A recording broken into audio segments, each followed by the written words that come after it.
NS മാത്സിന്റെ പുതിയ എപ്പിസോഡിലേക്ക് എല്ലാ വിദ്യാർത്ഥികൾക്കും ഹൃദ്യമായ സ്വാഗതം.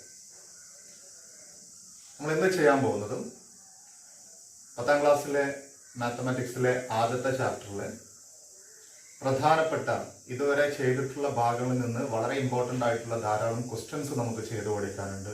ഒരു ക്വസ്റ്റ്യൻസ് ഡിസ്കഷൻ സെഷനാണ് ഇവിടെ നമ്മൾ ഇന്ന് ചെയ്യാൻ പോകുന്നത്. കഴിഞ്ഞ 4 എപ്പിസോഡുകളിലായിട്ട് നമ്മൾ സമാനശ്രേണി എന്ന ചാപ്റ്ററിന്റെ ബീജഗണിത രൂപം അഥവാ ആൾജിബ്ര ഓഫ് അരിത്മെറ്റിക് സീക്വൻസ് വരെയുള്ള ഭാഗമാണ് നമ്മൾ ഡിസ്കസ് ചെയ്തത്. അപ്പോൾ ഈ ഒരു ചാപ്റ്ററിന്റെ പ്രത്യേകത ധാരാളം ക്വസ്റ്റ്യൻസ് പല രീതിയിലായിട്ട് ഒരുപാട് ക്വസ്റ്റ്യൻസ് വരുന്ന ഒരു ചാപ്റ്ററാണ് അരിത്മെറ്റിക് സീക്വൻസ്. ചാപ്റ്ററിന്റെ കണ്ടന്റിൽ മാത്രം ഒതുങ്ങി നിൽക്കാതെ ധാരാളം ചോദ്യങ്ങൾ ചെയ്ത് പഠിക്കേണ്ടതായിട്ടുണ്ട്. അപ്പൊ ഇന്നത്തെ എപ്പിസോഡിൽ ഉൾപ്പെടുത്തിയിട്ടുള്ളത് കുറച്ച് പ്രധാനപ്പെട്ട ചോദ്യങ്ങൾ വർക്കൗട്ട് ചെയ്യുന്നതാണ്. ഈ കഴിഞ്ഞ എപ്പിസോഡുകൾ കാണാത്തവരുണ്ടെങ്കിൽ അതിൻ്റെയൊക്കെ ലിങ്ക് ഈ ഒരു എപ്പിസോഡിന്റെ ഡിസ്ക്രിപ്ഷൻ ബോക്സിൽ ആഡ് ചെയ്തിട്ടുണ്ട്. ഈ ചാനൽ ആദ്യമായി കാണുന്നവരുണ്ടെങ്കിൽ ചാനൽ ഒന്ന് സബ്സ്ക്രൈബ് ചെയ്യാം. വരും ദിവസങ്ങളിൽ ഇതിന്റെ അടുത്ത ഭാഗങ്ങൾ ചെയ്തുകൊണ്ട് ഈ ചാപ്റ്റർ നമ്മൾ വൈൻഡപ്പ് ചെയ്ത് കഴിഞ്ഞാൽ തൊട്ടടുത്ത ചാപ്റ്ററിലേക്ക് പോകുന്നതായിരിക്കും.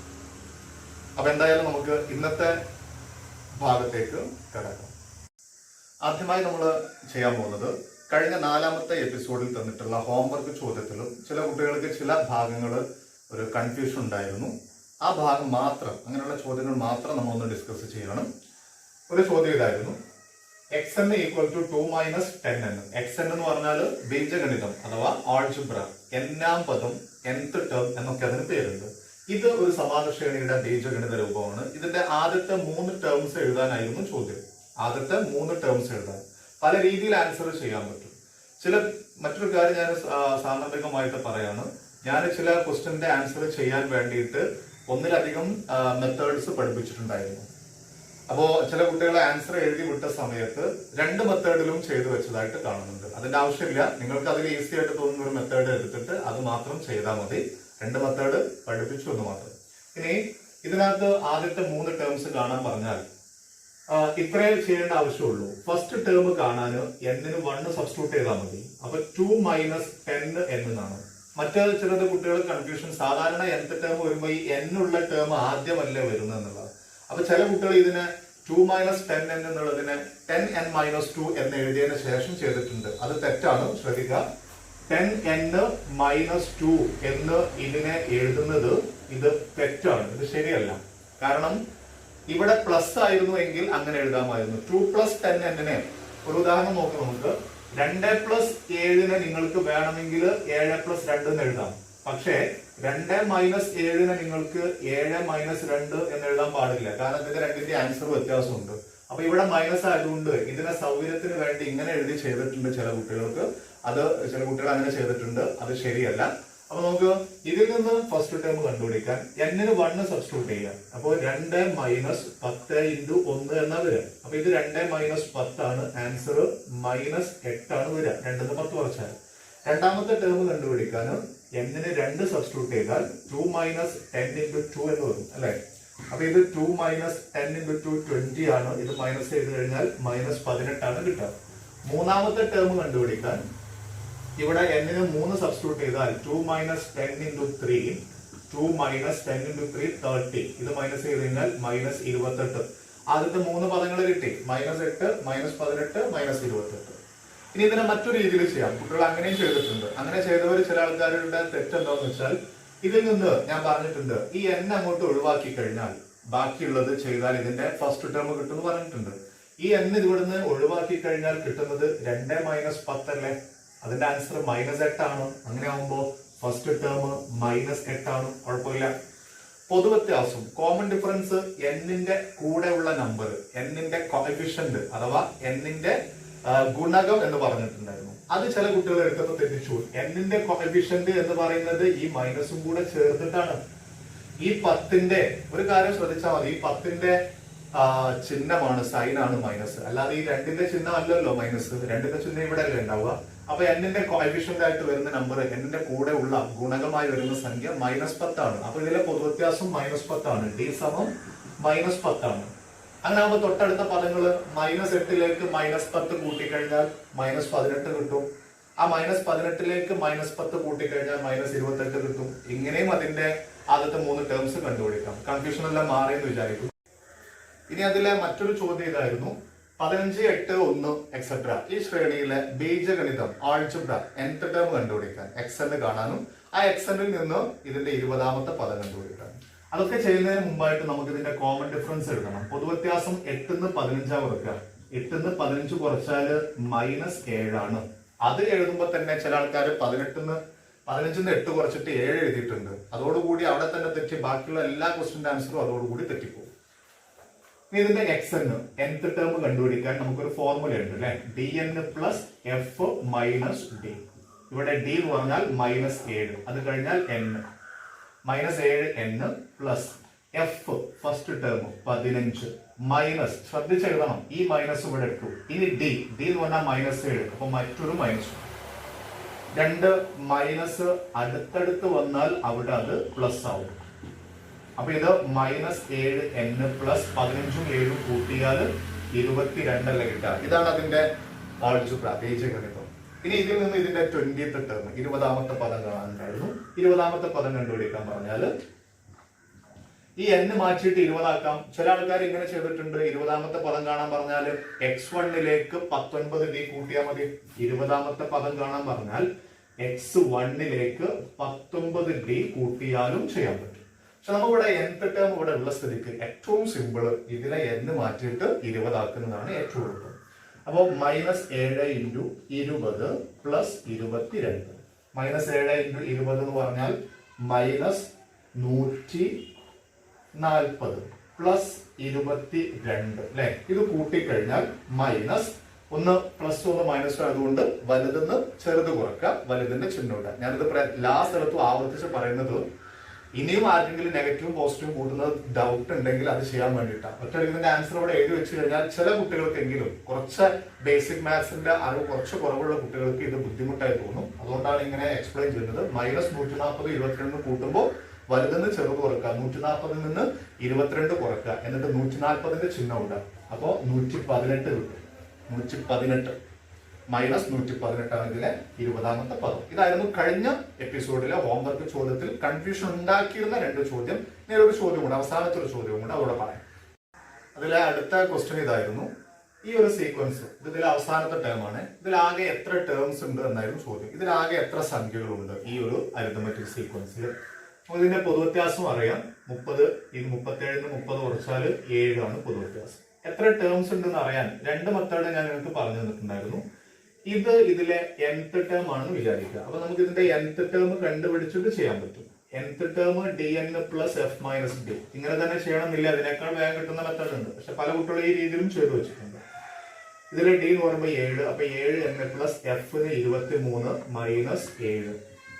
അപ്പൊ 7n പ്ലസ് 23 7 കുറച്ചാൽ 16. എന്നിട്ട് 7n പ്ലസ് 16 എന്നുള്ള ഈ nth ടേം ആയിട്ട് 352നെ എടുക്കുക. അവസാനത്തെ ടേം ആയിട്ട് 352നെ എടുത്തിട്ട് ഇതിന്ന് n-ന്റെ വാല്യൂ കണ്ടുപിടിച്ചാൽ മതി. അപ്പൊ 7n സമം 352 16 അപ്പുറത്തേക്ക് കൊണ്ടുപോയാൽ -16. അപ്പൊ 7n സമം 352ൽ നിന്ന് 16 കുറയ്ക്കുക. അപ്പൊ 12ന്ന് 6 കുറച്ച് കഴിഞ്ഞാൽ 6, പിന്നെ ഇവിടെ 4ന്ന് 1 കുറച്ചാൽ 3, പിന്നെ ഇവിടെ 336. n-ന്റെ വില 336. 7 ഇവിടെ വരുമ്പോൾ /7 വരും. അപ്പൊ n സമം ഇതിങ്ങനെ കട്ട് ചെയ്തിട്ടോ അല്ലെങ്കിൽ സൈഡിൽ ഡിവൈഡ് ചെയ്ത് നോക്കാം നിങ്ങൾക്ക്.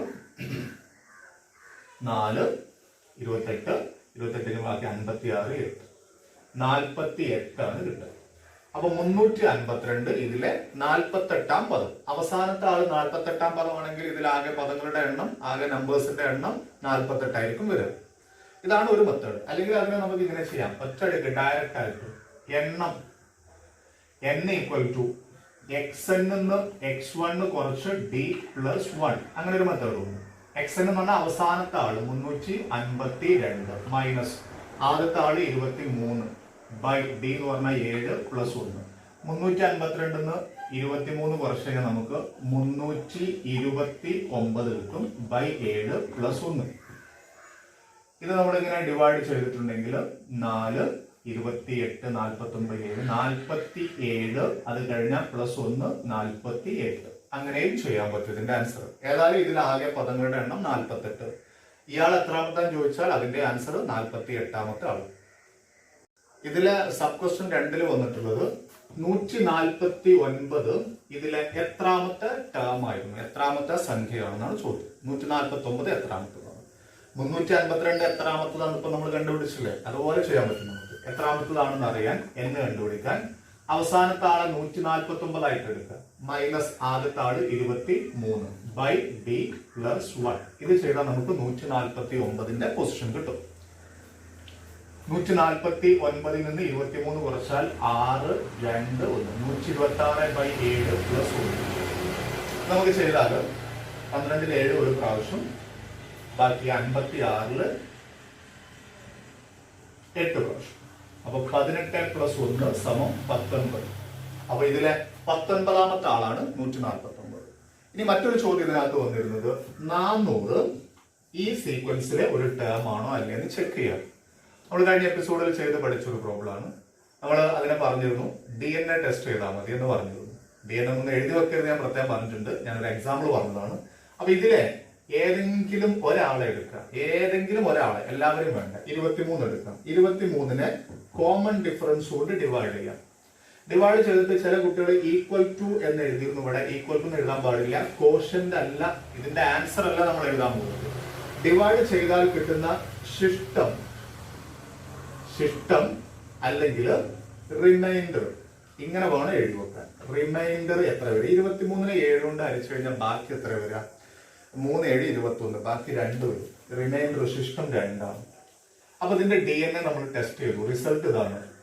7 കൊണ്ട് ഡിവൈഡ് ചെയ്താൽ ബാക്കി 2 കിട്ടും. ഇത് 400 വരുന്നുണ്ടോ നോക്കിയാൽ മതി. 400നെ 7 കൊണ്ട് ഡിവൈഡ് ചെയ്താൽ റിമൈൻഡർ ശിഷ്ടം 1 ആയിരിക്കും കിട്ടും. ഒന്ന് ഡിവൈഡ് ചെയ്ത് നോക്കിയാൽ മതി. ഞാൻ വേണമെങ്കിൽ ഇവിടെ കാണിച്ചു തരാം. 400നെ ഞാൻ എല്ലാ സിമ്പിൾ ആയിട്ടുള്ള വർക്കുകളും ഇവിടെ ചെയ്ത് കാണിക്കുകയാണ്, അതും ബുദ്ധിമുട്ടുള്ളവർക്ക് റെഡി ആവാൻ വേണ്ടിയിട്ടാണ്.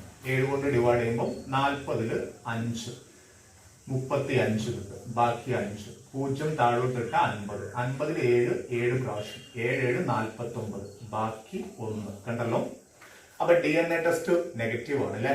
അതായത് ഇതിനെ 7 കൊണ്ട് ഡിവൈഡ് ചെയ്തപ്പോൾ റിമൈൻഡർ 2ആണ്, 400നെ ചെയ്തപ്പം 2 അല്ല 1 ആണ്. അതുകൊണ്ട് 400 ഈ ഫാമിലിയിൽ ഉള്ളതല്ല, ഇതിലെ ഒരു ടേം അല്ല. അപ്പൊ കഴിഞ്ഞ എപ്പിസോഡില് തന്നിട്ടുള്ള ഹോംവർക്ക് ക്വസ്റ്റ്യൻസിന്റെ ഡിസ്കഷൻ കഴിഞ്ഞു. ഇനി ഈ ചാപ്റ്ററിന്റെ പ്രത്യേകത ഞാൻ ആദ്യമേ പറഞ്ഞു. ഒരുപാട് ചോദ്യങ്ങൾ പല രീതിയിലായിട്ട് തിരിച്ചും മറിച്ചും വരുന്ന ഒരു ചാപ്റ്ററാണ്. ഒരു ചാപ്റ്റർ നമ്മൾ ഏറ്റവും നന്നായി പഠിച്ചു എന്ന് പറയല് അതിലെ ചോദ്യങ്ങൾ ധാരാളം ചെയ്തു പഠിക്കുമ്പോഴാണ്. അതിന്റെ കണ്ടന്റോ അല്ലെങ്കിൽ അതിന്റെ ഫോർമുലയോ മാത്രം കിട്ടിയിട്ട് കാര്യമില്ല. അത് നമുക്ക് എങ്ങനെ ഒരു ചോദ്യത്തിൽ അപ്ലൈ ചെയ്യാം എന്നുള്ളത് അറിയാൻ മാത്തമാറ്റിക്സിൽ ധാരാളം ചോദ്യങ്ങൾ ചെയ്ത് പ്രാക്ടീസ് ആവേണ്ടതുണ്ട്. അപ്പൊ അതിൽ പെട്ടൊരു ചോദ്യമാണ് 6 കൊണ്ട് ഡിവൈഡ് ചെയ്താൽ, ഹരിച്ചാൽ. ചോദ്യം ടെക്സ്റ്റ് ആയിട്ട് സ്ക്രീനിൽ കാണിക്കും, അപ്പൊ അത് നോട്ട് ചെയ്ത് നോക്കാം. 6 കൊണ്ട് ഡിവൈഡ് ചെയ്താൽ, ഹരിച്ചാൽ ബാക്കി റിമൈൻഡർ ശിഷ്ടം 5 കിട്ടുന്ന എത്ര മൂന്നക്ക സംഖ്യകളാണ് ഉള്ളത്?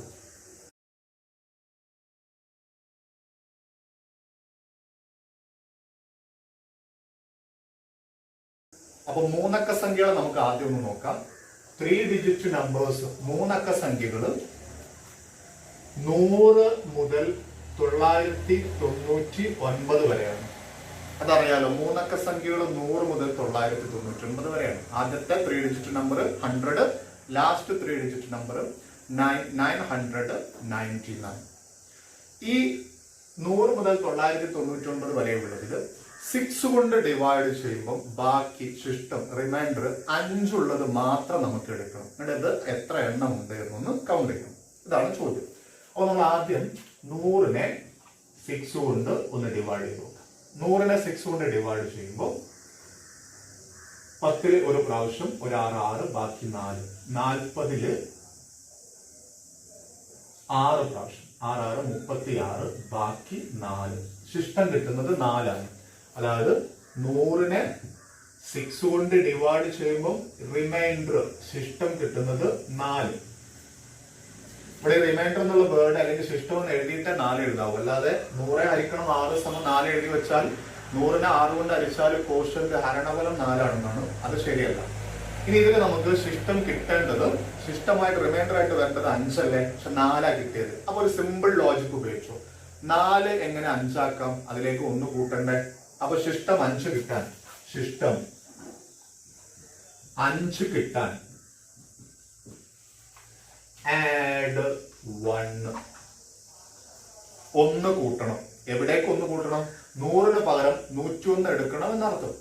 അപ്പൊ നമുക്ക് ആദ്യത്തെ ആളെ കിട്ടി. First term 101. എന്ത്? 6 കൊണ്ട് ഹരിച്ചാൽ ബാക്കി 5 കിട്ടുന്ന ആദ്യത്തെ 3 അക്ക സംഖ്യ 3 ഡിജിറ്റ് നമ്പർ 101 ആണ്. എന്താ കാരണം? 100നെ ഹരിച്ചപ്പോൾ 4 കിട്ടിയത്. അപ്പൊ 101 ആണെങ്കിൽ 5 കിട്ടും എന്നുള്ള സിമ്പിൾ ലോജിക്. ആദ്യത്തെ നമ്പർ കിട്ടി അല്ലെ. തൊട്ടടുത്ത നമ്പർ ഏതായിരിക്കും അറിയോ? തൊട്ടടുത്ത നമ്പർ ഇനി ഇതിലേക്ക് 6 കൂട്ടിയാൽ മതി. 6 കൂട്ടിയാൽ 107 ആയിരിക്കും അടുത്ത നമ്പർ വരെ. അടുത്ത നമ്പർ കിട്ടാൻ വീണ്ടും 6 കൂട്ടിയാൽ മതി. അപ്പൊ നമുക്ക് ഇവിടെ ഒരു സമാന്തര ശ്രേണിയാണ് കിട്ടുക, ഒരു അരിത്തമെറ്റിക് സീക്വൻസ് ആണ് കിട്ടുക. പൊതുവ്യത്യാസം കോമൺ ഡിഫറൻസ് 6 ഉള്ള ഒരു സീക്വൻസ് ആണ് വരിക. അങ്ങനെയാണ് ഈ ഒരു ചോദ്യം ഈ ഒരു ചാപ്റ്ററിന്റെ ചോദ്യമായി മാറുന്നത്. അപ്പൊ ആദ്യത്തെ നമ്പർ 101 ആയതുകൊണ്ട് അതുകൊണ്ട് രണ്ടാമത്തെ നമ്പർ 101 പ്ലസ് എവിടുന്ന 6 കിട്ടിയത്? 6 കൊണ്ടാണ് ഡിവൈഡ് ചെയ്യാൻ പറഞ്ഞത്, 6 കൊണ്ടല്ലേ. അതിങ്ങനെയാണ് നമ്മൾ 6 ഇവിടെ ഇടുന്നത്. 107 ആണ് അടുത്ത നമ്പർ. മൂന്നാമത്തെ നമ്പർ കിട്ടാം 107 പ്ലസ് 6 സമം 113. ഇങ്ങനെ പോയി 999 വരെ പോവുക എന്ന് പറയുന്നത് എളുപ്പമല്ല. അപ്പൊ ഇനി നമുക്ക് ഒറ്റയടിക്ക് അവസാനത്തെ ആരാണെന്ന് കണ്ടുപിടിക്കണം. അവസാനത്തെ ബൗണ്ടറി, അവസാനത്തെ അതിർത്തി എന്ന് പറയുന്നത് 999 ആണ്. ഈ 999നെ 6 കൊണ്ട് ഡിവൈഡ് ചെയ്താൽ എത്ര റിമൈൻഡർ നോക്കാം, ശിഷ്ടം നോക്കാം. 999 ഹരിക്കണം 6. 9ല് ഒരു പ്രാവശ്യം 6, ബാക്കി 3. അടുത്ത 9 ഇറക്കിയിട്ടാൽ 39ല് 6 പ്രാവശ്യം 6 36, ബാക്കി 3. അടുത്ത 9ന് ഇറക്കിയിട്ടാൽ 39ല് വീണ്ടും 6 പ്രാവശ്യം 6 36, ബാക്കി 3. ശിഷ്ടം 3 ആണ് കിട്ടുന്നത്, റിമൈൻഡർ 3. ഇനി ശ്രദ്ധിക്കുക, നമുക്ക് 6 കൊണ്ട് ഹരിക്കുമ്പോൾ റിമൈൻഡർ കിട്ടേണ്ടത് 5 ആണ് അല്ലെ. നേരത്തെ നമ്മൾ 100നെ ഹരിച്ചപ്പം 4 കിട്ടിയപ്പം 5 ആക്കാൻ വേണ്ടി 1 കൂട്ടി. ഇവിടെ 999നെ ഹരിച്ചപ്പോൾ നമുക്ക് കിട്ടിയത് 3 ആണ്. 3 എങ്ങനെ നമുക്ക് 5 ആക്കാം? സിമ്പിൾ ലോജിക്ക് പറയാം. 2 അല്ലേ കൂട്ടേണ്ടത്, അപ്പൊ 2 കൂട്ടി. അപ്പോ ശിഷ്ടം 5 കിട്ടാൻ ആഡ് 2 2 കൂട്ടി. 2 കൂട്ടുമ്പോ 999ലേക്ക് 2 കൂട്ടിയാൽ 999ലേക്ക് ഒരു 2 കൂടെ കൂട്ടിക്കഴിഞ്ഞാൽ 1001 അല്ലേ കിട്ടാം.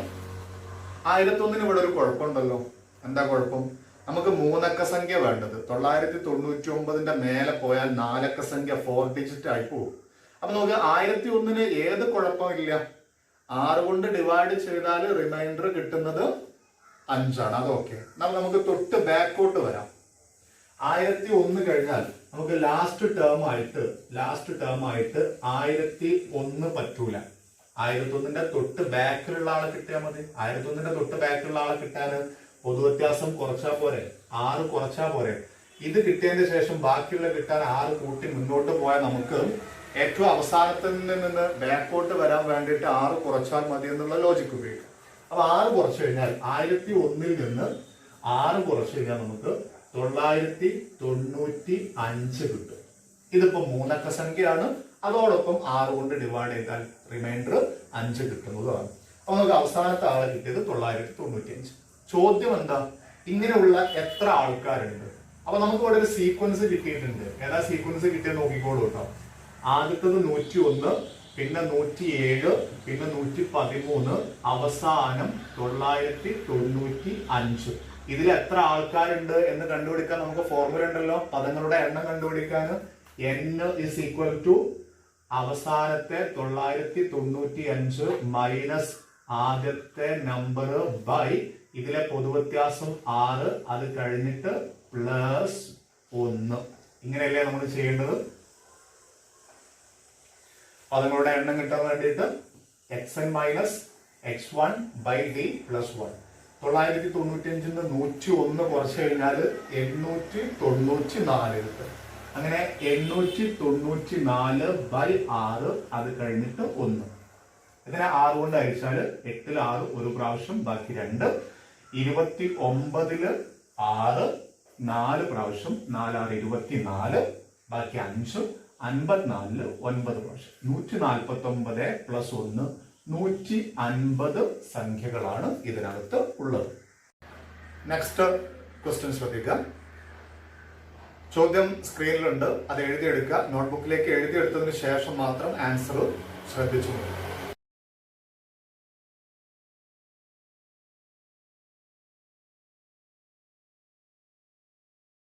ഇങ്ങനെ ഒരു സീക്വൻസ് തന്നിട്ടും ഇതിനകത്ത് പൂർണ്ണവർഗങ്ങൾ ഒന്നും തന്നെ വരുന്നില്ല, പെർഫെക്റ്റ് സ്ക്വയേഴ്സ് ഒന്നും തന്നെ ഈ ഒരു സീക്വൻസ്, ഈ ഒരു ശ്രേണി തുടർന്ന് പോയാൽ ഉണ്ടാകുന്നില്ല എന്ന് തെളിയിക്കാനാണ് ചോദ്യം, പ്രൂവ് ചെയ്യാനാണ് ചോദ്യം. അപ്പൊ അതിന് നമുക്ക് ആദ്യം എന്താ പെർഫെക്റ്റ് സ്ക്വയേഴ്സ്, എന്താണ് പൂർണ്ണവർഗങ്ങൾ എന്ന് നോക്കാം. പൂർണ്ണവർഗം എന്ന് പറഞ്ഞാൽ ഇതൊക്കെ ബേസിക് ആണ്. 1ന്റെ സ്ക്വയർ 1, 2ന്റെ സ്ക്വയർ 4, 3ന്റെ സ്ക്വയർ 9, 4ന്റെ സ്ക്വയർ 16, 5ന്റെ സ്ക്വയർ 25, 6ന്റെ സ്ക്വയർ 36, 7ന്റെ 49, പിന്നെ 64, പിന്നെ 81, 90, 121 അങ്ങനെ പോകുന്നു. ഈ സംഖ്യകൾക്കാണ് പെർഫെക്റ്റ് സ്ക്വയേഴ്സ് അഥവാ പൂർണ്ണവർഗങ്ങൾ എന്ന് പറയാം. അപ്പോ ഈ പൂർണ്ണവർഗങ്ങളായ ഇവരാരും ഇതിൽ വരുന്നില്ല എന്ന് പ്രൂവ് ചെയ്യാനാണ് ചോദ്യം. നമുക്ക് ജസ്റ്റ് ഒന്ന് നോക്കാം. ഇത് കഴിഞ്ഞാൽ 11 കഴിഞ്ഞ ഇതിലെ പൊതുവ്യത്യാസം 3 ആണ്, കോമൺ ഡിഫറൻസ് 3 ആണ്. 11 കഴിഞ്ഞാൽ വരിക 14 ആണ്, അത് കഴിഞ്ഞാൽ വരിക 17 ആണ്. ആര് വരുന്നില്ല? 16 സ്കിപ്പ് ചെയ്തു. ഇവിടെ 5 കഴിഞ്ഞിട്ട് 8 ആണ്, 8 കഴിഞ്ഞിട്ട് 11 വന്നത്, ആരില്ല? 9 ഇല്ല. ഇങ്ങനെ പോയി കഴിഞ്ഞാൽ ഇവരാരും ഇതിൽ വരുന്നില്ല എന്ന് പ്രൂവ് ചെയ്യാനാണ് ചോദ്യം.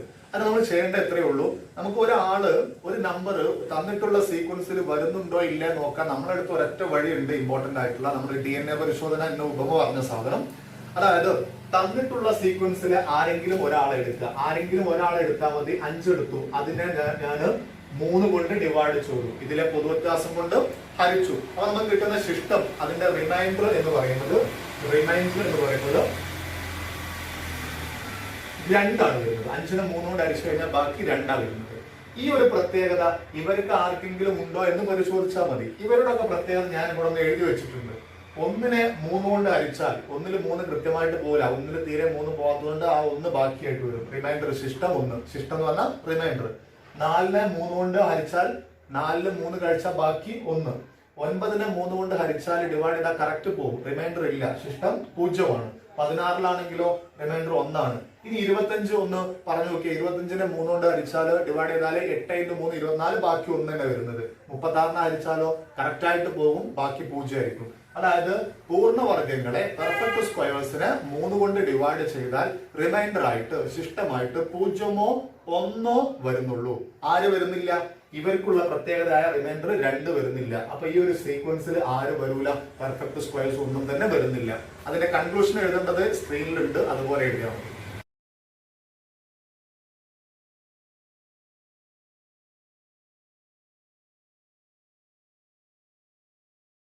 നെക്സ്റ്റ് ക്വസ്റ്റ്യൻ ഇതാണ്. ക്വസ്റ്റ്യൻ നോട്ട് ചെയ്ത് നോക്കി എല്ലാവരും, ചോദ്യങ്ങൾ എഴുതിയെടുക്കാം, എന്നിട്ട് ആൻസറിലേക്ക് ശ്രദ്ധിക്കാം.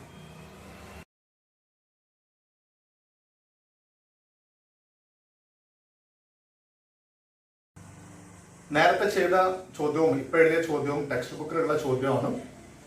കൂടാതെ ഈ ഒരു ക്വസ്റ്റ്യൻ നേരത്തെ പബ്ലിക് എക്സാമിന് ചോദിച്ചിട്ടുമുണ്ട്. അപ്പൊ നമുക്ക് ചോദ്യത്തിലേക്ക് വരാം. 4, 7, 10. ആദ്യത്തെ ക്വസ്റ്റ്യൻ ഇതാണ്. 100 ഇതിലെ ഒരു സംഖ്യയാണോ എന്ന് പരിശോധിക്കുക. നമുക്കൊന്ന് പരിശോധിച്ച് നോക്കാം. 4ന് ഇതിലെ പൊതുവ്യത്യാസം 3 അല്ലെ, 3 കൊണ്ട് ഹരിച്ചാൽ റിമൈൻഡർ ശിഷ്ടം കിട്ടുക. 4നെ 3 കൊണ്ട് ഹരിച്ചാൽ ബാക്കി 1. ഈ ശിഷ്ടം 100ൽ കിട്ടുന്നുണ്ടോ നോക്കാം നമുക്ക്. 100നെ 3 കൊണ്ട് ഹരിച്ചാലും ശിഷ്ടം കിട്ടുന്നത് എത്രയാ? 100ൽ 3 കൃത്യമായിട്ട് പോകുന്നില്ല, 99 വരെ കറക്റ്റ് ആയിട്ട് പോകും. ഹരിച്ചു കഴിഞ്ഞാൽ നമുക്ക് ബാക്കി 1 കിട്ടണം. 2ലും ഒരേ ശിഷ്ടം കിട്ടിയതുകൊണ്ട് 100 ഇതിലെ ഒരു പദമാണ്. രണ്ടാമത്തെ ക്വസ്റ്റ്യൻ, ഇതിന്റെ xn എന്താണ്? എന്താ xn? ബീജഗണിതം, അതായത് ആൾജിബ്ര, nth ടേം, n-ാം പദം എന്നൊക്കെ പറയാം. xn കണ്ടുപിടിക്കാനുള്ള ഫോർമുല dn + f - d. ഇതിലെ d വരുന്നത് 3, അപ്പൊ 3 കഴിഞ്ഞിട്ട് n എഴുതി, പ്ലസ് f - d. f എന്ന് പറഞ്ഞാൽ 4, മൈനസ് d എന്ന് പറഞ്ഞാൽ 3. അങ്ങനെ 3n + 4ന് 3 കുറച്ചാൽ 1. ഇതാണ് ഇതിലെ nth ടേം. അതിലെ മെയിൻ ക്വസ്റ്റ്യൻ ടെക്സ്റ്റ് ബുക്കിൽ നിങ്ങൾക്ക് ഈ മൂന്നാമത്തെ സബ് ക്വസ്റ്റ്യൻ മാത്രമേ കാണാൻ കഴിയുള്ളൂ. ഇതിന്റെ മെയിൻ ക്വസ്റ്റ്യൻ ഇതിലെ ഏതൊരു സംഖ്യയുടെയും സ്ക്വയർ എടുത്താൽ അത് ഇതിലെ മറ്റൊരു സംഖ്യ ആയിരിക്കുമെന്ന് പ്രൂവ് ചെയ്യാനാണ്. അപ്പൊ നമുക്കൊരു കാര്യം ചെയ്യാം. ഞാനൊരു എക്സാമ്പിൾ ജസ്റ്റ് നോക്കുക. 4ന്റെ സ്ക്വയർ 16. 16 ഇതിൽ വരൂലേ? അടുത്ത 13 പിന്നെ 16 വരുന്നുണ്ട്. 7ന്റെ സ്ക്വയർ 49 ആണ്. 49 ഇത് തുടർന്ന് എഴുതി കഴിഞ്ഞാൽ അതിൽ വരുന്നതായിട്ട് കാണാം. പിന്നീട് 10ന്റെ സ്ക്വയർ 100 ആണ്. 100 ഇതിൽ വരുന്നുണ്ട് എന്ന് നമ്മൾ ഒന്നാമത്തെ ചോദ്യത്തിന്റെ ആൻസർ ആയിട്ട് എഴുതി. ഇനി അങ്ങനെ തുടർന്ന് വരുന്ന എല്ലാവരും ഇതിൽ വരുന്നുണ്ടോ എന്നിങ്ങനെ ഓരോരുത്തരെ പരിശോധിക്കലല്ല. നമ്മൾ ആരെ കൊണ്ട് ചോദിക്കാം? ഞാൻ നാളെ പറഞ്ഞിട്ടുണ്ട്, ഒരു ക്ലാസിന്റെ ആധികാരികമായിട്ടുള്ള കാര്യം ആ ക്ലാസിന്റെ ലീഡർ അടുത്തുനിന്നാണ് ചോദിക്കുക. അപ്പൊ ഈ ക്ലാസിന്റെ ലീഡർ ആണ് ആര്? ഇതിലെ ബീജഗണിതം, ആൾജിബ്ര, ഇയാളെ കൊണ്ട് ചോദിക്കുക. എന്ത് ചെയ്യാ? ഇയാളുടെ സ്ക്വയർ എടുക്കുക. ഇയാളുടെ സ്ക്വയർ എടുത്തിട്ട് അത് ഇതിൽ വരുന്നുണ്ടോ നോക്കാം. ഇയാളുടെ സ്ക്വയർ എടുക്കാൻ നമുക്ക് ഈ ഒരു കാര്യം അറിയണം. ഇയാൾ ഏത് രൂപത്തിലാണ് 3n+1 എന്നുള്ളത്? a+b എന്നുള്ള രൂപത്തിലാണ്. a+bയുടെ സ്ക്വയർ നമ്മൾ ചെറിയ ക്ലാസ് പഠിച്ചിട്ടുണ്ട്. a² + 2ab+b² ആണ്. അങ്ങനെയാണെങ്കിൽ 3n+1ന്റെ സ്ക്വയർ, ഈ 3n-നെ a എന്നും ഈ 1-നെ b എന്നും എടുത്തിട്ടൊന്ന് പറഞ്ഞു നോക്കാം. നമുക്ക് a² എന്നുള്ളടത്ത് 3n² ബ്രാക്കറ്റിന്റെ സ്ക്വയർ കൊടുക്കണേ, രണ്ടാൾക്കും വേണം, plus 2 × a × b, 2 × a എന്നുള്ളടത്ത് 3n into b എന്നുള്ളടത്ത് 1 plus ഇനി b² അല്ലെ, 1ന്റെ സ്ക്വയർ. ഇത് ചെയ്താൽ 3n-ന്റെ സ്ക്വയർ, 3ന്റെ സ്ക്വയർ 9, n-ന്റെ സ്ക്വയർ n². ഇതെല്ലാം കൂടെ മൾട്ടിപ്ലൈ ചെയ്താൽ, ഗുണിച്ചാൽ 2 × 3 6, 6 × 1 6, അതോടൊപ്പം n 6n പ്ലസ് 1ന്റെ സ്ക്വയർ 1. ഇതാണ് ഇതിലെ n-ാം പദത്തിന്റെ nth ടേമിന്റെ സ്ക്വയർ. ഇനി ഈ നമ്പർ ഇതിലൊരു ടേം ആണോ പദമാണോ എന്ന് പരിശോധിച്ചാൽ മതി നമുക്ക് ആൻസർ കിട്ടാൻ. ഇത് പരിശോധിക്കാൻ എന്താ ചെയ്യാം? 100-നെയൊക്കെ പരിശോധിച്ച പോലെ 3 കൊണ്ട് ഡിവൈഡ് ചെയ്യണം. 3 കൊണ്ടായിരിക്കുമ്പോ എത്ര ശിഷ്ടം കിട്ടേണ്ടത്, റിമൈൻഡർ കിട്ടേണ്ടത്? ഇവിടെ എത്ര കിട്ടിയിരുന്നത് ഒന്ന് പറഞ്ഞു നോക്കിയാൽ 1 അല്ലേ കിട്ടിയിരുന്നത്? അപ്പൊ 1 ഇവിടെ കിട്ടുന്നുണ്ടോ നോക്കാം. ആരെ ഡിവൈഡ് ചെയ്യേണ്ടത്? നമുക്ക് 9n² + 6n + 1-നെ 3 കൊണ്ട് ഹരിക്കണം. 3 കൊണ്ട് ഹരിക്കുമ്പോൾ ശ്രദ്ധിക്കണേ, ഇവിടെ 3 കൊണ്ട് ഹരിക്കണം, രണ്ടാമത്തേനെ 3 കൊണ്ട് ഹരിക്കണം, ഇതിനെയും 3 കൊണ്ട് ഹരിക്കണം. ഇതിൽ 3 കറക്റ്റ് ആയിട്ട് വെട്ടിപ്പോകും. 9-ൽ 3 കറക്റ്റ് പോകും. റിമൈൻഡർ നമ്മൾ കാണുന്നത് കേട്ടോ, എത്ര ഹരണഫലം എന്നല്ല, കോഷ്യന്റ് അല്ല, ശിഷ്ടമാണ് കാണുന്നത്. 9-നെ 3 കൊണ്ട് ഹരിച്ചാൽ റിമൈൻഡർ ഇല്ല. 6-നെ 3 കൊണ്ട് ഹരിച്ചാൽ കറക്റ്റ് പോകും, അവിടെയും റിമൈൻഡർ ഇല്ല. പിന്നെ 1-നെ 3 കൊണ്ട് ഹരിക്കണം. 1-നെ 3 കൊണ്ട് ഹരിച്ചാൽ നമുക്കറിയാം, 1-നെ 3 കൊണ്ട് ഹരിച്ചാൽ 1-ൽ 3 കൃത്യമായിട്ട് പോകില്ല, ആ 1 അവിടെ ബാക്കിയാവും. അപ്പൊ മൊത്തത്തിൽ നമുക്ക് ശിഷ്ടം അഥവാ റിമൈൻഡർ 1 ആണ് കിട്ടുക. റിമൈൻഡർ 1 കിട്ടിയാൽ 4ഉം 7ഉം 10ഉം പോലെ ഇതിനെ ഒരു ടേം ആയിട്ട് വരും ഇയാള്. അപ്പൊ നമ്മൾ എന്താ ചെയ്തത്? ഇതിലെ ഏതൊരു സംഖ്യയുടെയും സ്ക്വയർ ഇതിലെ ഒരു സംഖ്യയാണോ എന്ന് പരിശോധിക്കാൻ ഈ ക്ലാസ്സിലെ ലീഡറെ എടുത്തു, അയാളുടെ സ്ക്വയർ കണ്ടു, അതിനെ നമ്മൾ കോമൺ ഡിഫറൻസ് ആയ 3 കൊണ്ട് ഹരിച്ചു നോക്കി, ഡിവൈഡ് ചെയ്തപ്പോ 4-ലും 7-ലും 10-ലും ഒക്കെ കിട്ടുന്നത് പോലെ റിമൈൻഡർ ശിഷ്ടം 1 കിട്ടി. അപ്പോ ഇതിലെ ഏത് സംഖ്യയുടെയും സ്ക്വയർ ഇതിലെ പദമായിരിക്കും എന്ന് പ്രൂവ് ചെയ്തു. തൽക്കാലം ഇന്നത്തെ എപ്പിസോഡ് വൈൻഡപ്പ് ചെയ്യാനുള്ള സമയമായി. നമ്മളിന്ന് കുറച്ച് ഈ ചാപ്റ്ററിന്റെ കുറച്ച് ഇമ്പോർട്ടന്റ് ക്വസ്റ്റ്യൻസ് ആണ് വർക്ക്ഔട്ട് ചെയ്തത്. ചാപ്റ്ററിന്റെ കണ്ടന്റ് കൊണ്ട് മാത്രം കാര്യമില്ല എന്ന് ഞാൻ പറഞ്ഞു. ക്വസ്റ്റ്യൻസ് ധാരാളം വർക്ക്ഔട്ട് ചെയ്ത് പഠിക്കേണ്ടതുണ്ട്. അപ്പൊ ഞാൻ കുറച്ച് ഹോംവർക്ക് ക്വസ്റ്റ്യൻസിന്റെ അതിന്റെ അവസാനത്തിൽ ടെക്സ്റ്റ് ആയിട്ട് നൽകുന്നുണ്ട്. English medium, Malayalam medium separate ആയിട്ട് തന്നെ നൽകുന്നുണ്ട്. അത് ചെയ്തു നോക്കുക.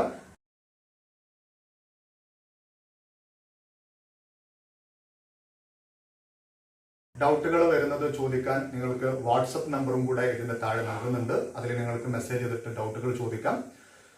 വീഡിയോ ഇഷ്ടപ്പെട്ട് കഴിഞ്ഞാൽ, ക്ലാസ് ഇഷ്ടപ്പെട്ട് കഴിഞ്ഞാൽ നിങ്ങൾ ലൈക്ക് ചെയ്യാൻ മറക്കരുത്. നിങ്ങളുടെ കമന്റുകൾ രേഖപ്പെടുത്തുക. ഇത് നിങ്ങളുടെ കൂട്ടുകാരുടെ അടുത്തേക്ക് ഷെയർ ചെയ്ത് നൽകാനും മറക്കരുത്. അപ്പോൾ മറ്റൊരു എപ്പിസോഡ് നമ്മൾ കണ്ടുമുട്ടുന്നത് വരെ തൽക്കാലം വിട വാങ്ങുന്നു. Thank you.